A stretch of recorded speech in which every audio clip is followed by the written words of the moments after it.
Complete game coverage of the Cougars is right here on the KSL Sports Zone. The Cougars head east for a huge non-conference showdown against East Carolina. Your home for the best coverage of Cougar football is right here on 97.5, the KSL Sports Zone. This is Hans Olsen and Scotty G, presented by Mountain Land Supply on 97.5, the KSL Sports Zone. Woo! Hans Olsen, Scott Gerard, 97.5, the KSL Sports Zone. Happy Monday. Monday's always a lot of fun around here during the college football season. You get to hear from all the coaches. Bronco Mendenhall joined us just about a half hour ago. If you missed it, it's up at kslsports.com, and it'll also be available for you in podcast form.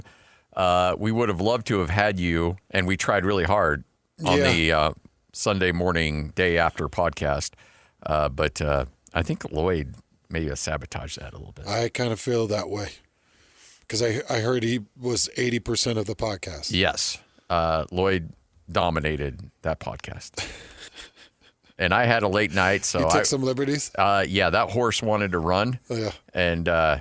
And he got out and ran. He just dropped the reins on his shoulders and let him go. I mean, I was like, we were 15 minutes in, and I'm like, I think I opened the show, and then that's about it. Anyways. And he was going.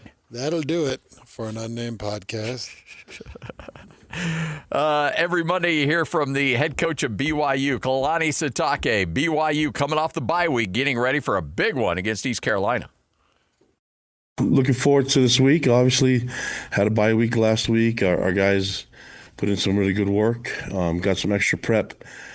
Started early on East Carolina. And so now that we're here, getting ready to start, I mean, it's right back to normal. So, we'll practice this week and head out a little early for the East Coast travel and be ready to face a very talented East Carolina team. Blake Harrell's done a great job with that program since taking over. I know he was the interim part of last year, and then he's been there for a while, though. He's been there for a number of years, and as defense coordinator and now as a head coach, he's done a great job leading them. And you look at their team's complete team, watching them play and seeing them on the film just validates what we thought all along, that they have a lot of talent. We've gone against East Carolina before. I have as a head coach, and seeing the amount of talent they have in the program. And so it's not an easy feat, but we're going to go out there and give it our best shot. I know that they'll give us theirs. Extremely talented. They have a seasoned quarterback, and I remember him when he was in high school. That's how old I'm getting right now, but I remember when he was at Bosco, the Hauser kid, and he can throw the rock, man, and he's very accurate. He commands that offense and then doesn't make a lot of mistakes, and so it'll be a good test for a defense. It's going to be difficult because they can run the ball, but they like to throw it too. So it's going to be fun for Jay and his group to get ready for that one. And defensively, they don't make a lot of mistakes on defense too. They're very physical up front. Their back end can cover, and they're fundamentally they're really sound in what they do. So special teams, the same thing. They work really hard. So it's a complete team. We've seen it on film, and then confirmed it with last weekend's game. It's not easy to do what they just did to Coastal Carolina. So, we got to be on top of everything. They definitely have our attention and our respect. So we're looking forward to that game and can't wait to get going on practice today. So what questions do you guys have for me? Our first question will be from Dana Green. Hey, Kalani, I know that during the bye week you came in saying that you wanted to work on the red zone offense. Have you identified any issues, and what have you done to kind of address those? Yeah, I mean, I think we identified as much as we can from the two games, more specifically with the one in Stanford. But I think you give Stanford a lot of credit for what they did defensively.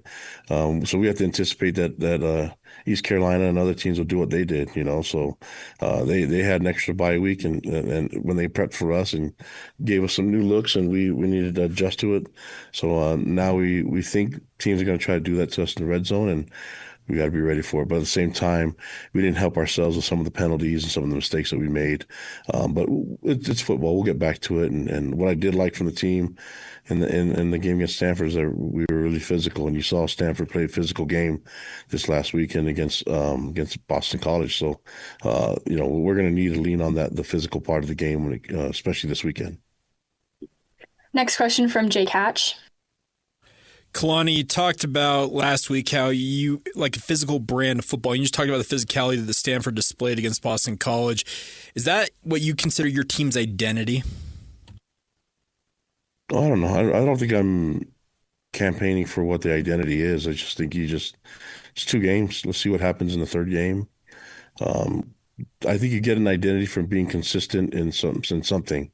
So I think we've had 2 games so far. This 3rd game we'll maybe play into it a little bit more, and then we'll be able to see. My job as a head coach is to make sure that we're consistently as good as we possibly can be, and then whatever everybody wants to identify us as, then great. But I feel like the goal is to be more disciplined, be really physical, and but that's everybody that puts the pads on. That's what they want to do too. So we'll have to wait and see what happens when we match up. There's going to be a defense I guess it's not a defense, an offense you face that throws the ball a lot more than they run the football. How different is that in terms of the preparation this week? Yeah, it's a little different. We have extra prep on it last week. And so, I think we have a really good scout team that can get us ready for it. And it's just maybe a shift in mindset for Jay and for Gennaro and the rest of the coaches on the defensive side. But when it all comes down to it, we have to be able to do some things defensively to combat the highly explosive offense. And so they have talented receivers that can catch the ball, physical O-line, running backs that can catch the ball and run, a quarterback that's really efficient and knows where to go with the ball. And then he's not small either, so he can get up and go, and he can run too and use his legs when it's needed. So this is a difficult task, and I think Jay and the defense is going to be really excited for the matchup. Next question from Jay Drew. Kalani, do you expect to get Justin Kirkland back this week? And also, can you just tell us about how you came to get Anisi Purcell, why you wanted to go get him to bolster your defensive line?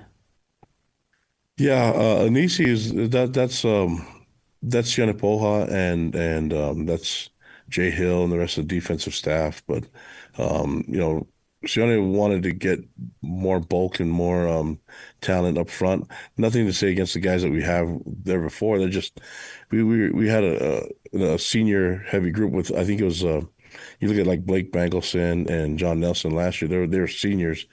So we needed to bring in some new guys that can compete, and we need to bulk people up. That's why we brought Justin Kirkland back too. And so you look at him. You can't get more bulkier than 340 pounds.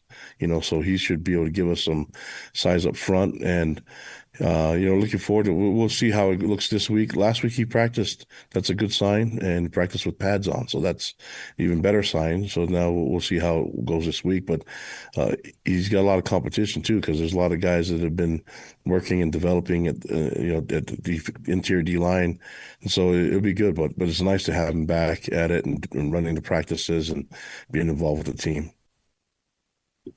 Next question from Mitch Harper. Kalani, following up on the personnel side of things for this week, saw that Waylon Lapwaho's back on the depth chart. Is he going to be able to play this week? Yep, he practiced last week and it's full go, and we're excited to have him back. Then just wanted to ask you, you mentioned last week that this year you're going to Greenville, you're able to, I think you put it, travel differently than you did back in 2017. What are the big differences between this year's travel plans for Greenville compared to 8 years ago? Well, I think going out the 2 days before is going to be key, but also the amenities and hotels that you can stay in. Our budget's a little bit bigger now than it was before, and especially now we're in the Big 12, so we can travel like other teams that have had to travel there. It's difficult. It's not an easy one to do, but now we can. The plan has already been in place a year ago, so just when you have more resources and more money, it does definitely help you. And we're in a different situation now than we were last time I went out there in 2017. Next question from Kyle Ireland. Kalani, you mentioned that Blake Harrell's been there for a few years. You faced his defense in 2022. Are you expecting a similar scheme defensively from him as far as his, being the head coach now, or is it going to be different than what you've seen? No, I think it's very similar. I think the head coach has a footprint on the defense and the offense. It's stuff that he wants to do. It's stuff that I think, speaking from a defensive coordinator, became a head coach. You want to do stuff that you want to do, and you want to do stuff that you didn't like defending, or stuff that gave you a hard time, and then what fits you with their personnel. The difference is that they have talent on their roster that they can do whatever they want. When you have physical linemen, athletic skill to complement all that, and then you can decide that they just throw the ball a lot more than they run, but like they can run the ball effectively if they wanted to just make that be their identity. They have a lot of talent in a lot of different places. Defensively, it's the same thing. They can play base coverage, but they can do whatever they want because they have the pieces to make it work. And so I think he's done a great job being a head coach and being able to allow the coordinators to basically delegate, but for them to use their skills and get their side. But on special teams, it's like it's what I try to do here. So I recognize what he's doing there, and but you're always gonna. There's head coaching duties, but head coaches watch more. I'm just gonna say this for head coaches: we watch more film than anyone else because we're responsible for it all. So we watch the offense, defense, and special teams and the scout team because I want to see how those guys develop. So I know Blake's doing that and his team's developing. They're getting better every week. And so we need to match their progress that they're making as a team. We need to make sure that we do the same thing, especially with the extra time that we've been given with the bye week. Next question from Dana Green. Kalani, I know you've gone back east several times over the years, but is there something special you do for the humidity when you go back this early in the season? I mean, it's just so different from what you practice. And is there anything you can do to prepare for that? No, I mean, the kickoff is 7:30. So I think it's just, we just tell these guys we're from altitude. So when we go down there, there's way more air to breathe. So don't give me a hard time about how hard it is to breathe.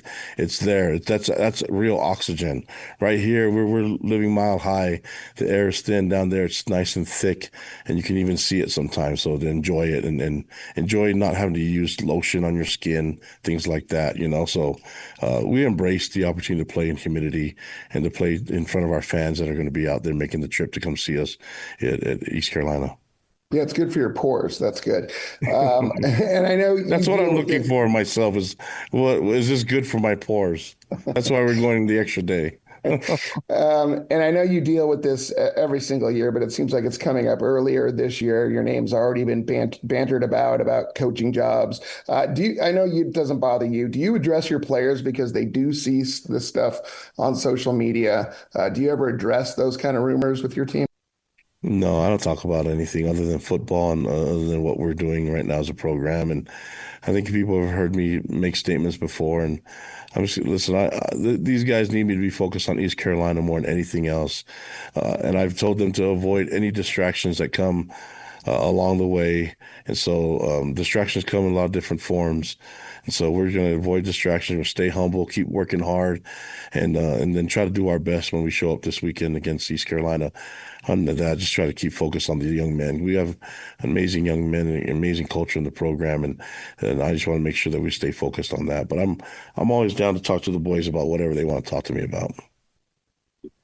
Next question from Sean Walker. How many years of Zoom, and I'm still forgetting to mute myself. Sorry about that, Coach.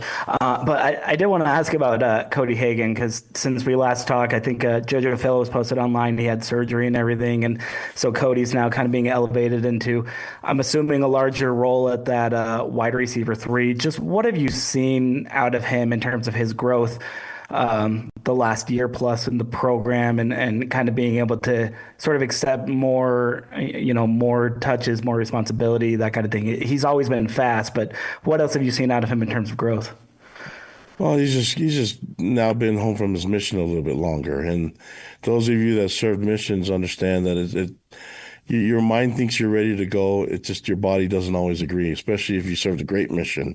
You went out there and didn't do much exercise other than ride bikes and walk.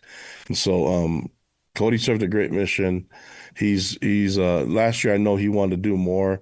And he just had to kind of transition from being a missionary to a football player. And now that he's done it completely, we know we can lean on him heavily to do a lot of other things.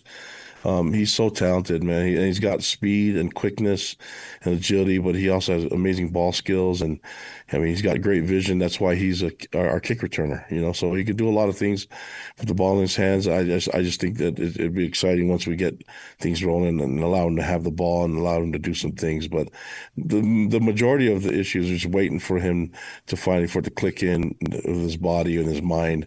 And coming home from a 2-year mission has been really, really hard. But now that he's back, I'm glad we got him ready to roll and he's back to 100%. Next question from Brandon Gurney. Yeah, Shea Bryant-Strother wasn't included on the 2-deep roster release this week. What's his status? Yeah, I mean, we'll let him make any statements or any announcements that he wants to do. Right now, I'm letting him decide on how he wants to announce what's going on with him and his health. But just want to express my love and appreciation for him, what he's done for our program. So that's pretty much what it comes down to. All right, there you go, Kalani Sitake. Well, you don't hear that often. Let him make the announcement. Yeah, what? That sounds pretty daunting, though. It doesn't sound good. Bit ominous. Yeah, ominous. That's the word. There you go. Right here on The Zone. Let's go! Complete game coverage of the Cougars is right here on the KSL Sports Zone. The Cougars head east for a huge non-conference showdown against East Carolina. Your home for the best coverage of Cougar football is right here on 97.5, the KSL Sports Zone. This is Hans Olsen and Scotty G, presented by Mountain Land Supply on 97.5, the KSL Sports Zone. Hans and Scotty, 97.5, the KSL Sports Zone. Hey, RGS Exteriors and Construction, obsessed with quality results, brings you this segment right here on 97.5, the KSL Sports Zone. Hans, taking a long look at this last weekend of college football, a lot of things pointed out. And then when you go back and look at the film, I'm sure a lot of times you see things that you had no clue what was going on when you watch them for the first time. Oh, yeah. Yeah, that happens a lot. For sure. And by the way, a lot of great videos already posted up. Follow Hans on Twitter at 975Hands and get the latest. I wanted to just make a couple comments off the Kalani Sitake sound. Yes. And talk a little bit about the depth here. So there's some guys that popped up on the depth chart that have not been on the depth chart. He mentioned Waylon Napoaho. Yes. So that'll be nice to have him back. That'll give you a little bit of depth at the offensive line. And that also gives you your veteran presence. It gives you your big senior back, and that's important. So that'll give you Isaiah Jada, Waylon Napoaho, Bruce Mitchell, Austin Leusa, and Andrew Gentry. And now you're getting a little bit of depth there because you got Sonny Makassini, you've got Kyle Safarchuk, and Trevin Osler. You also have Caden Chittister. So you're starting to build just a little bit of depth with your offensive line. So that's good. Two names to look for in the receiving room that have been now put back on the depth chart for BYU. Reggie Frischknecht, and that's a name some people might be familiar with, others not so much. So he played a year at Snow College. He played at Manti High School, played a year at Snow College. After his 1 year at Snow College, Weber State signed him to come in for spring of 2025. BYU picked him off of that roster based off of his build, his ability, and what he did at Snow. So BYU took him out of Weber State, put him on that roster, and he's now listed on the 2-deep for the wide receivers. And that's because JoJo Phillips he's no longer on the 2-deep. So JoJo Phillips injured. We talked about the picture he posted of him having surgery. So Reggie Frischknecht, I've seen him a couple times in our media observation. I also stood next to him. He's my height. So he's a good, solid 6'4", maybe even just a touch over 6'4". He's lengthy. He's not real thick, but he's just lengthy. My guess is if you're looking at him, it reminds you of the Utah State kid, number 11. Pagan. Kind of a similar similar build and look and maybe demeanor. So that's one point. And then the other one in the wide receiver room, Tay Nakua now listed back on the BYU 2 deep. So maybe expecting to see Tay Nakua in this game against East Carolina. How concerned are you with that JoJo Phillips injury and that depth and that experience at least? Man, I'd be more concerned if he was more a part of anything. Yeah, that's the thing. He wasn't in the first 2 games. Wasn't really a factor. But was that on him or was that on Bear? So I think it's a lot on Bear. Yeah. Yeah. You asked that, and it kind of just puts me in a tough spot because it's like I think it would make a huge difference if you had a quarterback that was flinging it and crazy accurate, and you were building all your route trees based off of personnel, and you felt like JoJo had a skill set that you couldn't replicate. But I think with Bear Bachmeier, it's like, man, I put this 6'4", 200-pound guy in, and maybe it's just as productive as Joe Phillips at this point. Yeah. And that's no attack on JoJo because I think JoJo had great talent. But you get a big guy that's got bigger catch radius, and maybe that helps out a little bit. Yeah, maybe. And I just feel like everything is going to be kind of hike and pop. Like, it's not. He did hit a double move against Stanford. Carson Ryan hit the slant corner, and that took some skill, but it was a full man concept. Carson Ryan had a complete whooping put on the nickel. Nickel bit on the slant. He hit the quick corner. Perfect touch by Bachmeier. So that was nice. That was kind of a developed route. It was like, there it is. That's pretty. He did hit one on JoJo, deep crosser, and hit one on JoJo. Was JoJo the reception off of the play action look, that deep ball? That was to JoJo, I believe so, wasn't it? Yeah.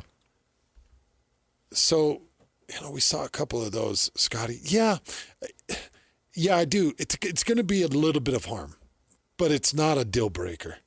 He also blocked his butt off, too. Yeah, JoJo did. Especially in the Portland State game. He had a lot of key blocks. He sprung the Parker Kingston touchdown off the fly sweep. I think that JoJo Phillips sprung that. All right, so that's the offensive side. Defensive side is pretty standard, but there is one big one. There's one? Yeah. And I didn't hear anybody ask. I didn't hear it. And I don't know if, Christian, if you heard Justin Kirkland's name come up. We also did only listen to it. We only heard half of it. It was a long press conference. Well, that's true. So there's 22 minutes of that up at KSL Sports. That was 22 minutes? Well, yeah, we only played about 12. Jeez, that presser went 22 minutes? I know, right? I'm sure Kalani was absolutely thrilled with that. Holy cow. Did we figure out greenhouse gases? We figured out I mean, they went over how to establish peace in the Middle East. Atmospheric pressures are going to be reduced. Yeah. Trying to limit our carbon footprint. Yeah. I'm just telling you, global warming is on the slowdown after this 22 minutes. I bet you Kalani's just like, okay, so yeah. So anyways, it's pretty humid in East Carolina. My skin's going to be nice. My pores will be in better shape because of this. How do we want to go about this? Do you guys, okay, so we want to talk humidity and pores. Well, I've got large pores, and it's nice because I do spend a lot on lotion. Kalani's just got to be like, yeah, so anyways, the travel, I don't know, man. I don't know how these coaches do it sometimes. Yeah, I know. And I get it. Like, it's a pretty safe thing to ask. Like, hey, you're going from a dry climate to a humid climate. Does that extra day help out a little bit in that regard? But these are 20. This isn't you and me. Well, me, not you. You're in great shape. But like, this isn't me going to South Florida and doing something physical. these are finely tuned 18 to 23-year-old athletes. Yeah. Like, humidity's not going to be a problem. Yeah, these dudes are the real deal. And I get it. You know, everybody wants to ask a question and wants a soundbite. But that did go way long. Yeah. 22 minutes. So Justin Kirkland, number 96, Oklahoma State transfer, is listed on the 2 deep at the nose position, just behind Keanu Tanavasa. I mean, that's got to mean he's available, right? It's got to mean. Yeah. It's got to mean. That doesn't mean that they play him, but No. it's like, hey, he's coming to East Carolina, and he'll be potentially in pads, maybe, depending on. But this was kind of the time frame that we'd heard the rumblings, that it was like, if it's not the last out of conference, then it should be the first conference. But here's the thing. I think it's all hands on deck, buddy. Oh, yeah. Against East Carolina? Yep. Yeah, I think that everybody's antennas are up. You know, you go into Coastal Carolina and you spank them 38-0, and you put up hundreds of yards passing, and you just demoralize them. Same with the week before, and really they gave NC State a pretty decent battle. No, they fought hard against them. They fought hard against NC State, and I think NC State is an underrated dude. So it could win the ACC. Was Clemson did not look good. Yeah, Clemson lost over the weekend, didn't they? Clemson lost over the weekend. Clemson lost over the weekend. Yes. Georgia Tech got them. So maybe Colorado's not as bad as we thought, maybe. But Colorado did get it put on them pretty good by Houston. And now Houston's undefeated at 3-0. No, Colorado played Georgia Tech in the opener, didn't they? Yes. Yeah, I'm just saying, but then Colorado just this last weekend lost to Houston. Yes, that's right. And what was that final score with Houston? 36-20. So you got Georgia Tech and NC State that are up there, the top 2 teams in the ACC right now. Yeah, NC State undefeated. Yep. And put it on Wake Forest. And Virginia. Yep. My feeling is East Carolina in that stadium. You know that place. Oh, yeah. Is that kind of your stomping grounds? I never actually made it to East Carolina, but I did. Look, I know of the campus pretty well, and let's just say they are the Arizona State of the East Coast. Like, they know how to have a good time. So those students are going to come to that game. They're going to be well lubricated. They're going to be fired up. There's going to be a lot of pre-gaming going on for that game. And it's a really cool place. Like, I'm curious to know what you think of it, because I think it's a really fun venue, an underrated venue. And it's going to be loud. It's going to be nasty, especially now that they're playing some good football. And you're going to have a really true nasty home field advantage for East Carolina there. Well, I'm sure that they know that the road show is coming to town. Oh, yeah. Yeah. You know, and I would expect to see some BYU fans. Maybe a small, but it feels like every road game I've gone and called, there's been a pretty good contingent. But that's some of your depth chart looks and changes. Yeah. And I kind of feel like you're going to see Fresh Connect. You're going to see Te Nakua. You're going to see Waylon Lapuaho. The one I don't know is Justin Kirkland. Yeah. All right, 151, Whole World News coming up next. And also at 2:05, you'll hear from Kyle Whittingham right here on 97.5, the KSL Sports Zone. Go! It's time to span the globe for the hard-hitting news you care about. Well, not really. But hey, at least we found it interesting. This is Whole World News on 97.5, the KSL Sports Zone. 97.5, the KSL Sports Zone. Remember, we're going to be out and about coming up later on in the week. We will be at Sound Sleep Medical coming up tomorrow, noon to 3. Make sure to stop by and say hi. 8941 South, 700 East in Sandy. Let's get you sleeping better. Get rid of that sleep apnea. Sound Sleep Medical is going to help make it happen for you. All right. A little bit of whole world news, and I saw this happen. I think it was yesterday. I saw it for the first time. So in Arizona, they've got this Charlie Kirk Memorial where it's set up where the Turning Point USA facilities are. And it's just loaded with, American flags and balloons and flowers and all kinds of great stuff. And everybody's there mourning and definitely supporting each other. And this kid comes stomping in and starts stomping on the flowers kicking the monument. And out of nowhere comes a man fully clad, BYU shirt, BYU hat, grabs this kid by the neck and chucks him out into the street. And today, an arrest was made on this individual. Not the BYU fan. No, Okay, no. That man will be praised. Well, you never know these day and age with, the truth? it's assault. Yeah. Don't be stomping on monuments. Yeah. That is so disgusting. The suspect is 19-year-old Ryder Coral, and he did have he has been arrested for vandalizing the Charlie Kirk Memorial. And I will not rest until I find out, because it looked like a former player. Oh, really? Big dude, Have you seen the guy? No, I've not. Oh, he grabs the kid by the neck and just chucks him off the memorial right into the middle of the street. He flings him. It's a big dude. Yeah. And it's new BYU gear too on. It's this year's BYU gear. So somebody's got some connections. This is somebody that this state, I think, would know.